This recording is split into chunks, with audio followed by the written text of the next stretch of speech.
बब्बर, शेर और कुत्ता। सुंदर वन के राजा बब्बर शेर को अपनी ताकत पर बहुत घमंड हो गया था। वह सुंदर वन में रहने वाले अन्य पशुओं को बहुत तंग करता था। अगर अकेले दुकेले में कोई पशु सामने पड़ जाता तो बब्बर शेर उसको मार कर खा जाने में परहेज नहीं करता। जंगल के सभी जानवर उससे बहुत परेशान हो गए थे। शेर ने अपने काम के लिए एक लोमड़ी रखी थी। वह शेर की सेवा किया करती थी। उसके बदले उसे शेर के हाथ द्वारा मारा हुआ शिकार का हिस्सा मिलता था। बब्बर शेर बहुत ही चालाक और निडल था। सभी जानवर उससे बहुत डरते थे। किसी जानवर को बब्बर शेर दिखता तो वह दूर से ही भाग जाते थे। एक दिन सभी जानवर जंगल में इकट्ठे हुए। खरगोश बोला, हमें कुछ करना चाहिए, वरना ये बब्बर शेर हमारे सभी साथियों को मार डालेगा। उन सभी जानवर ने मिलके एक युक्ति बनाए। चतुर खरगोश ने युक्ति सभी को कही। अगले दिन युक्ति के अनुसार खरगोश एक तालाब के पास जाकर वहां पर एक गड्ढा खोदा। हिरण वहां पर जाकर खड़ा हो गया। जब बब्बर शेर ने हिरण को देखा, तभी हिरण तालाब की तरफ भागा जहां पर खरगोश ने खड्डा खोदा था। जैसे ही शेर वहां पर आया वैसे ही शेर गड्ढे में गिर गया। खरगोश की युक्ति सफल रही। सभी जानवर वहां से भाग कर चले गए। 2-3 दिन तक शेर गड्ढे में रहा। एक दिन शिकारी शिकार करने के लिए जंगल में आया। वहां पानी पीने तालाब की ओर गया। उसने शेर को देखा। पहले तो उसे शेर से डर लगा कि कहीं वह उसे मार न डाले, लेकिन उसने फिर शेर को बाहर निकालने का सोचा। उसने शेर को बाहर निकाला। शेर काफी दिन से भूखा होने के कारण शिकारी के पीछे भागने लगा।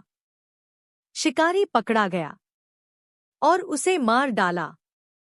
अब बब्बर शेर को जंगल के सभी जानवर पर गुस्सा आया। शेर अब किसी को भी देखता तो उसे मार डालता था, क्योंकि उन लोगों ने ही शेर को मारने की कोशिश की थी। जंगल के सभी जानवर अब घर से निकलने में डर लगने लगा। कहीं वे निकले और बब्बर शेर उन लोगों को मार न डाले। उसी जंगल में एक रामू कुत्ता और उसकी मां रहते थे।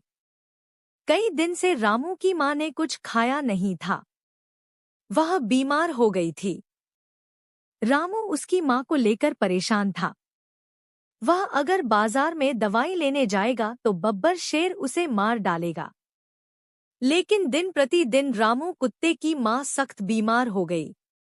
अब उसने सोचा कि अब तो दवाई लेने जाना ही होगा।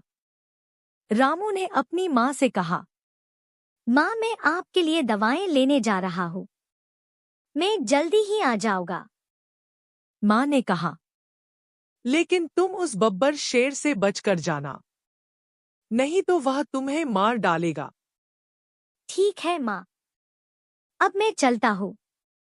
इतना कहकर वह जब शाम के समय अपनी बीमार मां के लिए दवा लेने के लिए हकीम के पास जा रहा था, बब्बर शेर वहां जंगल में एक पेड़ के पास लेटा हुआ था। रामू बड़े ही घिरे घिरे और बचकर आराम से चारों ओर देखकर दवाई लेने हकीम के पास जा रहा था। तभी बीच जंगल में उसका सामना बब्बर शेर से हो गया। बब्बर को देख रामू का डर के मारे पसीना छूट गया। वह बहुत डर गया, कहीं शेर उसका शिकार न कर ले। शेर को चल की आवाज आई और वह उठ गया। बब्बर ने रामू को देख दहाड़ा और होठों पर जुबान फेरता हुआ बोला, मैं आज बहुत भूखा हूँ। कई दिन से मेरे हाथ शिकार नहीं लगा है। कोई जानवर अपनी गुफा से नहीं निकलता है। आज तो मैं तुम्हारा ही शिकार करगा और तुम्हें खा जाऊंगा। यह सुन रामू की घिघी बंध गई। वह बहुत डर गया। उसे मां की चिंता हुई। वह गिड़गिड़ाता हुआ बोला, आज मुझे जाने दो बब्बर दादा, मेरी माँ बहुत बीमार है। दवा न मिली तो वह मर जाएगी। मैं माँ के लिए दवाई लेने हकीम के पास ही जा रहा हूँ। अगर आप मुझे नहीं मारोगे और मुझे छोड़ देगे तो मैं तुम्हारा एहसान कभी नहीं भूलूंगा। कृपा करके मुझे जाने दो। रामू की गिड़गिड़ाहट सुन पता नहीं कैसे बब्बर को रहम आ गया। उसने रामू को छोड़ दिया। रामू बाजार जाकर अपनी माँ के लिए दवाएं लेकर आया। उसने अपनी माँ का इलाज किया, लेकिन उसकी माँ ने कई दिन से कुछ खाया नहीं था। वह कमजोर हो गई थी। दिन बीतते गए। अचानक उस जंगल में एक बाघ आ गया। वह बहुत ताकतवर था। कोई जानवर उसके रास्ते में आता तो उसका शिकार करता था। एक दिन शेर और बाघ का आमना सामना हो गया। दोनों ताकतवर तो थे ही और अपने अपने घमंड में थे। बाघ ने कहा, बब्बर शेर मेरे रास्ते से हटो, नहीं तो अच्छा नहीं होगा। यह सुनकर बाघ को गुस्सा आया। दोनों अपने शक्तिशाली पंजों से एक दूसरे को मारने लगे। उसमें बाघ की जीत हुई और बब्बर शेर बुरी तरह से घायल हो गया। बड़ी मुश्किल से घिसटता हुआ वह अपनी मान तक पहुंच सका। अब घमंडी बब्बर लाचार और बेबस था। घायल होने की वजह से वह अब किसी जीव का शिकार करके नहीं खा सकता था। सुंदर वन में रहने वाले अन्य पशु बब्बर की हालत पर खुश थे। बब्बर ने ताकत के नशे में उनको जितना सताया था उसके कारण सब बब्बर से घृणा करते थे। कोई जानवर शेर की मदद करने नहीं जाता था। बब्बर शेर के कठोर स्वभाव के कारण उसकी सेविका लोमड़ी भी उसे छोड़कर चली गई थी। लोमड़ी को भागने के लिए यह बड़ा अवसर मिला था। शेर को लोमड़ी पे बड़ा क्रोध आया, लेकिन वह बेबस और लाचार था। वह लोमड़ी को पकड़ने के लिए भाग नहीं सकता था। घायल बब्बर के भूखों मरने की नौबत आ गई। पूरे जंगल में इस बारे में पता चल गया था। रामू कुत्ते को जब बब्बर की हालत का पता चला तो वह उसकी मांद में पहुंचा। रामू को देख बब्बर की आंखों में आंसू आ गए। रामू ने बब्बर की टांगों पर कुछ पत्ते रखकर उसका इलाज किया और अपनी जुबान से उसके घावों को चाटा। इससे बब्बर को काफी आराम मिला। जब तक बब्बर ठीक नहीं हो गया, रामू कसाई की दुकान के बाहर बिखरे हुए मांस के टुकड़ों को इकट्ठा करके उसके खाने के लिए लाता रहा।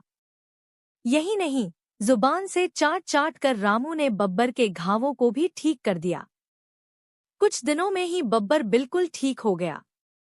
वह अब बहुत बदल गया था।